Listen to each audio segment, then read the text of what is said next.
attention to Hannah Cornelius, 21 years old, saying goodbye to her friend in the early morning darkness of Stellenbosch, South Africa. She has less than 3 hours left to live.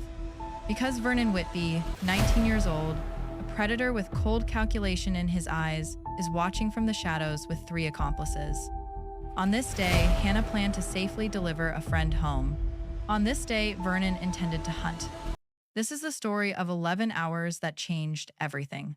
Friday evening found Hannah and Cheslin enjoying drinks and dominoes with friends, a popular pastime among South African university students. The conversation flowed naturally as Friday's joyful moments gradually transitioned into Saturday morning, May 27th. Nothing about this gathering suggested impending tragedy. It was simply young people celebrating the end of another successful week of studies. As the evening wound down around 3 a.m., Hannah recognized the party's natural conclusion and prepared to return to her residence. Cheslin, aware of the dangers facing young women walking alone through Stellenbosch streets at night, offered to escort her home with his skateboard in hand. Hannah gratefully accepted his protective gesture, and together they departed their friends to walk the short distance to the Irene girls' residence. Their journey passed without incident, but Hannah's caring nature wouldn't allow her friend to travel home alone. Despite Cheslin's insistence that he'd be fine riding his longboard, Hannah wouldn't accept no for an answer.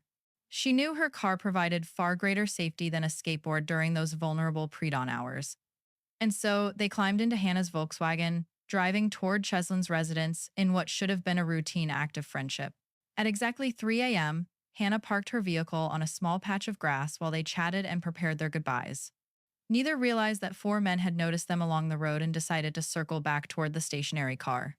Vernon Whitby and his accomplices had found their targets for the night, 2 unsuspecting university students whose only crime was caring enough about each other's safety to share a ride home. Using a nearby truck for cover, the 4 predators approached Hannah's car with practiced stealth.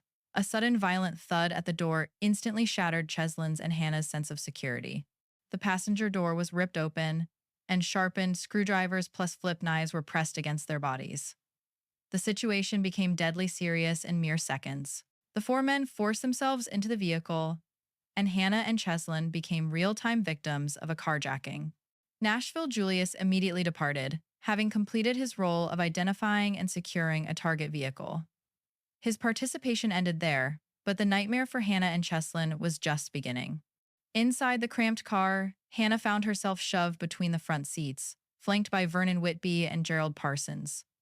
In the back, Cheslin was pinned down by Evan Van Niekerk.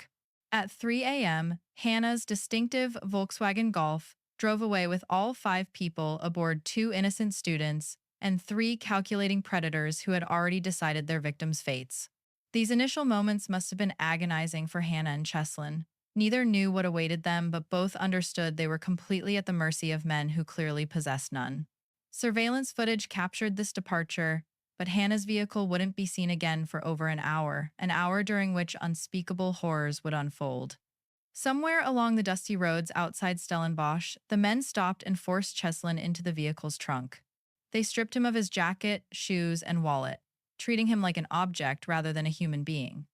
At 4 a.m., surveillance cameras at a petrol station captured the vehicle's arrival, with a figure in a cream-colored jacket visible in the passenger seat. Vernon Whitby entered the station with Cheslin's stolen wallet and bank card, attempting to drain the account using a PIN number Cheslin had provided under duress. After multiple failed attempts, it became clear that Cheslin had given them false information, an act of defiance that would cost him dearly later.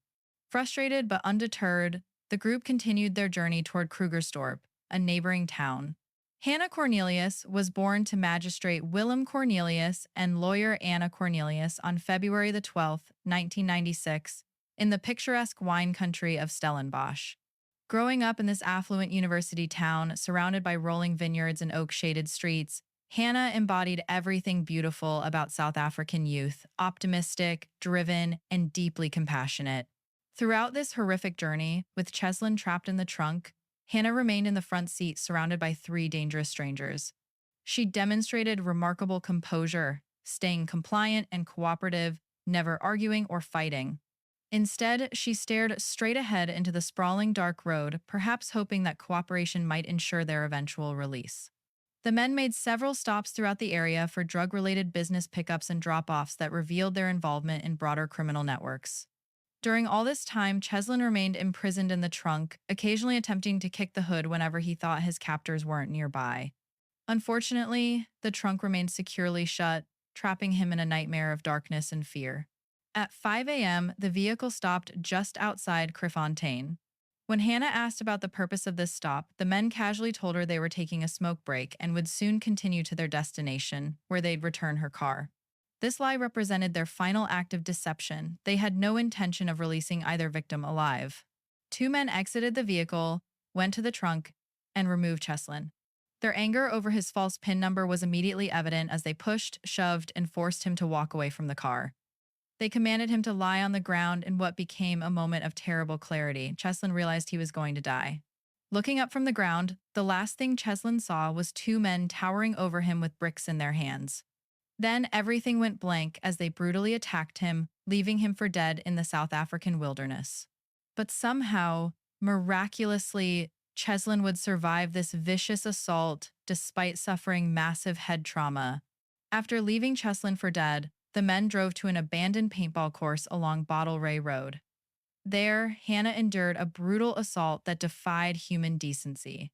The specifics of her suffering will not be detailed here out of respect for her memory and family, but medical examiners would later confirm the extent of the violence she faced. From the paintball course, they transported Hannah to a nearby vineyard. There, in a final act of unspeakable cruelty, she was fatally attacked with a sharpened screwdriver before the group found a 40-kilogram rock and crushed her skull. Hannah Cornelius died instantly from the devastating impact. Climbing back into her grandmother's car, these monsters left Hannah's motionless body along the vineyard's edge and drove away as if nothing had happened. Their callous disregard for human life reached levels that challenged comprehension. They had murdered a beautiful young woman whose only crime was showing kindness to a friend. As daylight flooded the farms and savannas of South Africa, a young couple living near Crefontaine awoke to peaceful weekend sounds, birds singing, and farm animals stirring. But alongside these familiar sounds, they heard something deeply disturbing, distant groaning that slowly escalated into exhaustive screams. Peering outside their window, the couple spotted a young man who was dazed and covered in blood. Remarkably, it was Cheslin Marsh. Despite taking several devastating blows to the head with bricks, he had miraculously survived and maintained mental clarity. With his friend nowhere to be found, he knew he needed to seek help immediately. Cheslin had stumbled down the road to find the closest residential building, but the couple initially feared he might be a gang member and asked him to leave. However, when he insisted they call police and explained his situation, they realized the gravity of what had occurred. From childhood, Hannah displayed an extraordinary protective instinct toward her younger brother, who faced learning difficulties. She became his fierce advocate and patient tutor, spending countless hours helping him navigate challenges that would have frustrated others. Her drama teachers recognized her exceptional talent, and her piano performances moved audiences to tears. Safe to say, she was a creative genius with the heart of a guardian angel. Within minutes, Cheslin was desperately pleading with local authorities to help find Hannah. He provided detailed descriptions of his attackers' faces, the car, their destinations, anything he could remember from the horrific night. His sole focus was helping locate Hannah, but tragically, it was already too late. Just 2 hours earlier, while he remained unconscious, Hannah had already been found. Medical examiners confirmed she was dead. As Hannah's friends and family learned of the devastating tragedy that had shattered their world, police launched a relentless investigation to find her killers. They knew they were searching for a small blue and white Volkswagen, and fortunately, they wouldn't have to look far. The perpetrators' stupidity and callousness would soon become their downfall. Unbelievably, Vernon Whitby, Gerald Parsons, and Eben van Niekerk had continued their crime spree after murdering Hannah. Throughout the late morning, they were spotted numerous times around Crefontaine, terrorizing additional innocent people. They chased down a woman heading to work, robbing her of her bag and cell phone, demonstrating their complete inability to comprehend the magnitude of their crimes. At 1 p.m. that same day, they attacked yet another woman, this time kidnapping her and forcing her to provide access to her bank account. Surveillance cameras at a Shell petrol station captured their vehicle as Eben van Niekerk made his way to an ATM, withdrawing 3,000 rand, approximately $200. Thankfully, this victim was safely released along a rural road, unlike Hannah. After dropping Eben at his home with his share of 1,000 rand, Vernon and Gerald attempted to sell Hannah's car to random strangers. They seemed completely unaware that police had been tracking their movements throughout the morning and were rapidly closing in on their location. The night that began with 6 people crammed into Hannah's Volkswagen Golf had now reduced to just 2 men, Vernon Whitby and Gerald Parsons. Just 1 hour after their latest robbery, an undercover police vehicle spotted the missing car and initiated pursuit. A second police van quickly joined the chase as the killers desperately attempted to evade law enforcement. The blue Volkswagen Golf pulled into a private farm's driveway with police in hot pursuit. Innocent bystanders watched from a distance as a detective quickly exited his vehicle and pursued them on foot. The killers continued speeding through the property until a security gate blocked their path completely. Both men abandoned the vehicle and made a desperate run for freedom, with one jumping into a river below. However, their efforts proved completely futile as multiple armed officers surrounded the area. Their sick and twisted game had finally reached its inevitable conclusion. Following their arrest, both Vernon and Gerald eagerly provided authorities with the names of their 2 remaining accomplices, leading to Nashville, Julius, and Eben Van Niekerk's arrests the following day. The speed of their betrayal revealed the hollow nature of any loyalty among these criminals. It bears emphasizing how little these men valued human life relative to their potential gains. They were willing to murder 2 innocent people and terrorize several others for mere hundreds of dollars, revealing a level of moral bankruptcy that challenged comprehension. Hannah and Cheslin's lives meant nothing to these predators compared to temporary financial gain. Following the devastating news, Hannah's family was completely inconsolable. Her parents, Willem and Anna Cornelius, experienced emotional pain that seemed to entirely consume their existence. The loss of their brilliant, compassionate daughter created a void that nothing could fill. Throughout the following months, while authorities built their case against the suspects, Hannah's parents established the Hannah Cornelius Foundation in their daughter's memory. Hannah flourished throughout high school, earning 6 distinction grades with an average score of 85% or higher. Popular among classmates, yet grounded in her values, she maintained a sweet relationship with her high school sweetheart, Finello, much to her father's protective dismay. Willem watched his little Hannah blossom into a remarkable young woman, torn between pride and the natural fear of any father watching his daughter grow independent. This organization provides education, counseling, and guidance to young people at risk of becoming victims of violence, transforming their grief into a force for protecting other families from similar tragedy. Unfortunately, the story doesn't end with Hannah's death. In March of 2018, less than 1 year after losing her daughter, Anna Cornelius was found dead floating in the waters of the South Atlantic Ocean.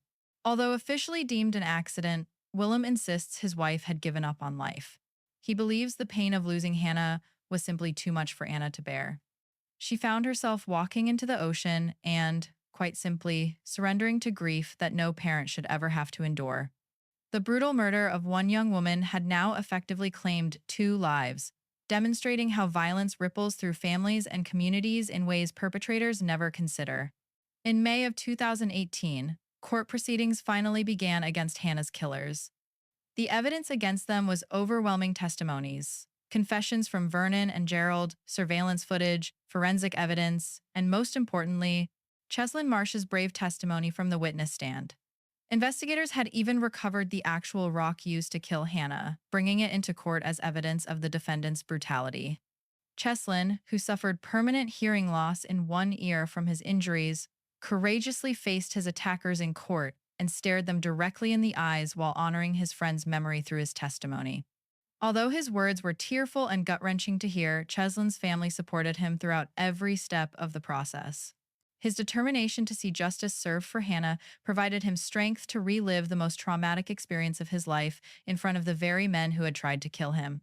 Despite overwhelming evidence stacked against them, all 4 defendants pleaded not guilty to their crimes. Only 2 had confessed their involvement, while the others maintained their innocence even in the face of irrefutable proof. Their behavior throughout the trial revealed complete absence of remorse. They smiled and laughed during proceedings, showing total disregard for the devastation they had caused.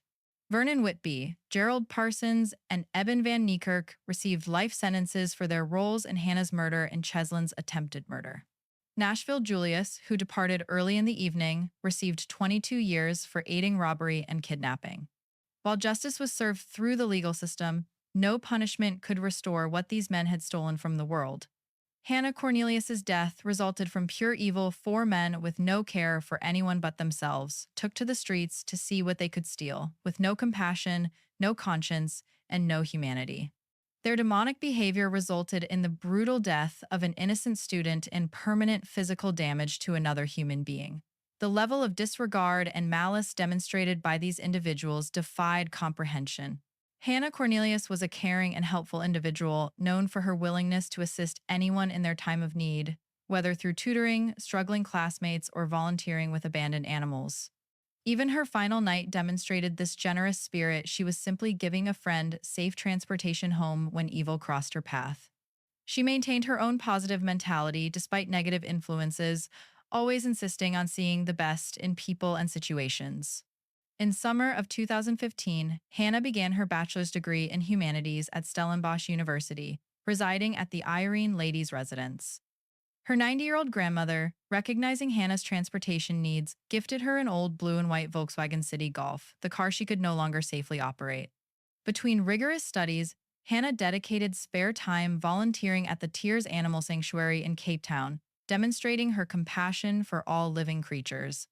Through and through, Hannah represented everything beautiful about young South African womanhood: intelligent, creative, compassionate, and filled with unlimited potential that was viciously stolen from the world. Today, Hannah's younger brother, who struggles with severe autism and doesn't fully understand what happened to his sister, still asks when she's coming home. This heartbreaking reality serves as a daily reminder of how violence extends far beyond its immediate victims to devastate entire family structures. Cheslin's survival represents nothing short of a miracle, but his journey toward healing continues. The physical and emotional trauma from the attack forced him to temporarily suspend his studies, though he has since re-enrolled and switched to law in a noble effort to aid other victims like himself and Hannah. In this way, Hannah's legacy somewhat lives on through his dedication to justice. The Hannah Cornelius Foundation continues working to support children and youth vulnerable to violence, transforming unspeakable tragedy into protective action for future generations. Willem Cornelius channels his grief into ensuring other families never experience the devastation that destroyed his own. Hannah joins an ever-growing list of South African women killed by men. An average of 8 women die daily from male violence in this country. Proportional to population, that's 5 times higher than the global average.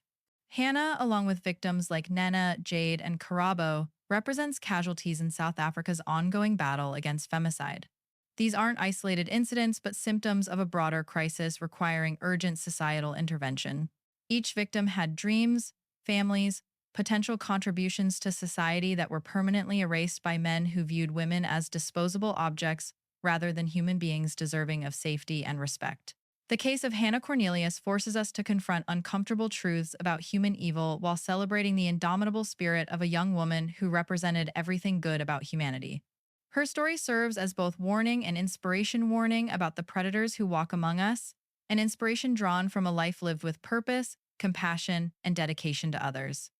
Hannah's final act was one of friendship and protection, driving a friend home safely through dangerous streets. That she became a victim while performing this act of care makes her death particularly tragic, but it also crystallizes everything we should remember about her character. She died as she lived, putting others' welfare above her own convenience. While Vernon Whitby, Gerald Parsons, Eben van Niekerk, and Nashville Julius rot behind bars where they belong, Hannah Cornelius's memory continues inspiring positive change through her foundation, Cheslin's legal studies, and countless other ripples of influence spreading from her abbreviated but meaningful life. The surveillance footage that captured Hannah's final moments also preserved evidence that brought her killers to justice. In death, she continued fighting for truth and accountability, ensuring that other families might be spared the devastating loss that consumed her own. That may be the most fitting legacy of all for a young woman who spent her entire life caring for others. Hannah Cornelius, February 12th, 1996 to May 27, 2017. Hannah's magnetic personality attracted friends effortlessly. Her willingness to help others with studies, combined with her genuine interest in people's lives, created an ever-expanding circle of loyal friendships. Early in her second year, she met Cheslin Marsh, a dedicated theology student whose work ethic matched her own. Though purely platonic, their friendship became unshakable, built on mutual respect, shared academic goals, and Hannah's generous spirit of helping others succeed. 21 years of light extinguished by darkness, but never forgotten by those who continue fighting for the safe world she deserved to inherit. On paper, Vernon Whitby was just another 19-year-old from the townships surrounding Stellenbosch. But beneath that surface lived something far more dangerous, a calculating predator who viewed other human beings as opportunities rather than people. Alongside Gerald Parsons, 20, Eben Van Niekerk, 28, and Nashville Julius, 29, Vernon prowled the streets looking for victims to exploit. These men had already established a pattern of violence and theft, moving through Stellenbosch's communities like a plague. They possessed no empathy, no conscience, and no regard for the devastating consequences of their actions. What made them particularly dangerous was their willingness to escalate from robbery to brutal violence without hesitation. They were not desperate souls making poor choices, they were predators who enjoyed the hunt. On the evening of Friday, May 26, 2017, these four men decided to venture into the affluent areas near Stellenbosch University, where wealthy students might provide lucrative targets. They had no specific plan beyond finding someone vulnerable enough to victimize. Their casual approach to planning such devastating crimes revealed the true depth of their callousness.